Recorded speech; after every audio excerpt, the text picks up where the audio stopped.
Assalamualaikum warahmatullahi wabarakatuh. Selamat pagi anak-anak. Apa kabar hari ini? Semoga kita semua dalam bimbingan Tuhan Yang Maha Esa. Baik, pelajaran kita hari ini kita buka dengan sama-sama membacakan lafaz Basmaullah, Bismillahirrahmanirrahim. Semoga pelajaran kita hari ini bisa dimanfaatkan untuk di kemudian hari. Materi kita hari ini yaitu tentang meyakini kitab-kitab Allah, mencintai Al-Quran. Pengertian iman kepada kitab-kitab Allah yaitu kalau secara bahasa kitab berarti buku. Kemudian iman itu adalah percaya atau yakin. Jadi kalau secara istilah syar'i iman kepada kitab-kitab Allah yakni meyakini bahwa Allah Subhanahu wa taala telah menurunkan kitab-kitabnya kepada para rasul agar kitab-kitab itu dijadikan sebagai penolong hidup manusia agar mereka memperoleh kebahagiaan dunia maupun akhirat.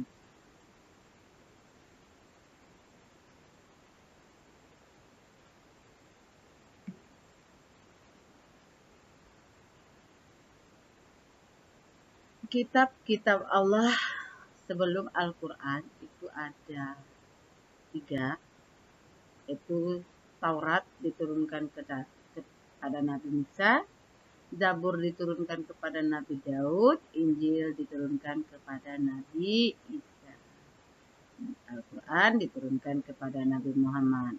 Ya.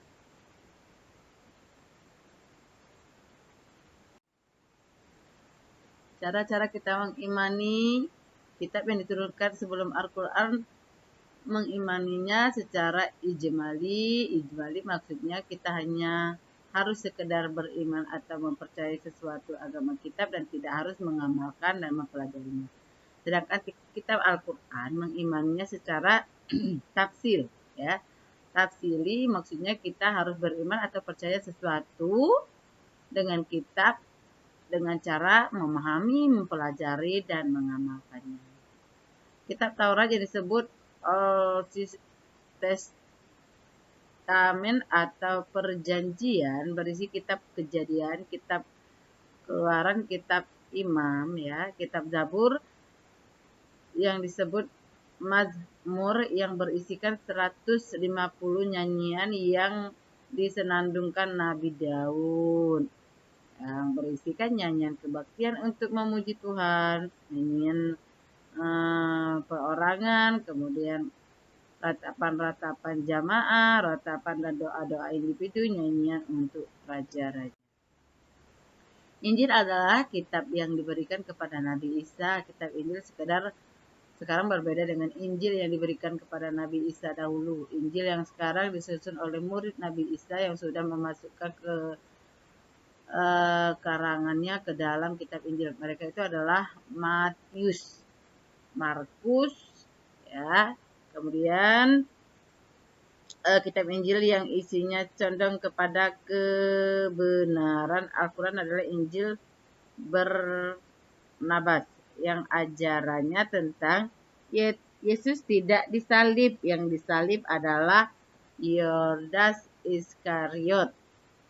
Yesus bukan anak Tuhan tetapi Rasulullah. Putra Ibrahim yang disembelih adalah Ismail bukan Ishak. Adapun sikap perilaku beriman kepada kitab-kitab Allah yaitu yang pertama mengakui dan menghormati kedudukan kitab-kitab Allah sebelum Al-Quran, ya.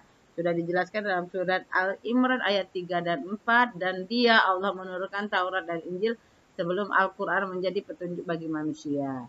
Meyakini dan mengakui bahwa kitab suci Al-Quran merupakan kitab yang paling utama dan paling akhir diturunkan. Tidak ada lagi kitab, ya, setelah kitab Al-Quran. Meyakini dan mengakui bahwa Al-Quran merupakan pedoman hidup untuk seluruh umat manusia, menjalani hidup hanya untuk beribadah atau menyembah Allah semata.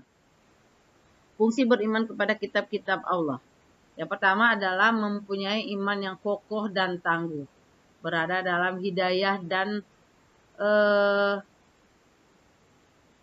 hidayah Allah, ya. Taat beribadah kepada Allah dengan benar menumbuhkan sifat sabar, syukur, jauh dari sifat sombong, bersikap otomatis dalam hidup. Ya.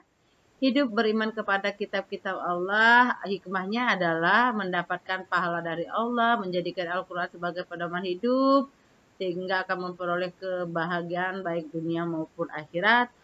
Terdorong untuk meningkatkan kualitas diri karena Al-Quran mendorong manusia untuk mempelajari ilmu pengetahuan dan teknologi.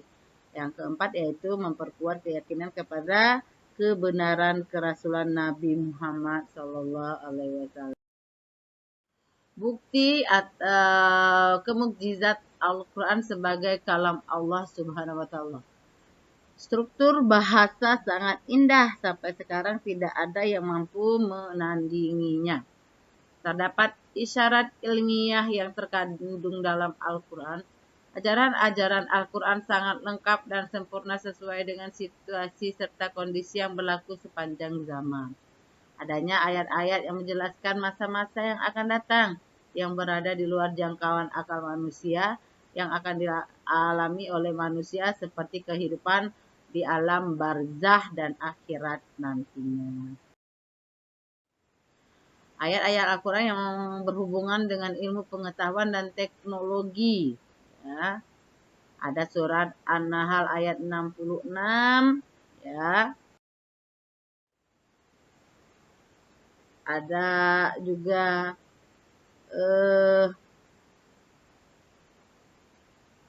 surat Al-Quran yang artinya hai jamaah jin dan manusia. Jika kamu sanggup menembus atau melintasi penjuru langit dan bumi, maka lintasilah. Kamu tidak dapat menembusnya kecuali dengan kekuatan Allah. Selanjutnya, dan dialah yang menciptakan langit dan bumi dalam 6 masa. Dan adalah singgasanya sebelum itu di atas air, agar dia menguji siapakah di antara kamu yang lebih baik amalnya. Dan jika kamu berkata kepada penduduk Mekah, sesungguhnya kamu akan dibangkitkan sesudah mati, niscaya orang-orang yang kafir itu akan berkata, ini tidak lain hanyalah sihir yang nyata. Ya, itu tadi pembahasan kita mengenai iman kepada kitab-kitab Allah. Ingat, kitab yang diturunkan kepada umat manusia itu ada 4, yaitu Taurat, Injil, Zabur, dan Al-Quran. Untuk saat ini, untuk kita mengimaninya adalah kitab Al-Quran ya, karena kitab Al-Quran adalah kitab penyempurna dari kitab-kitab sebelumnya. Baik, hari ini pelajaran kita sampai di sini. Lebih dan kurang ibu mohon maaf. Kita tutup pertemuan kita ini dengan membacakan lafaz hamdallah. Alhamdulillahirabbil alamin. Ibu akhiri, wassalamualaikum warahmatullahi wabarakatuh.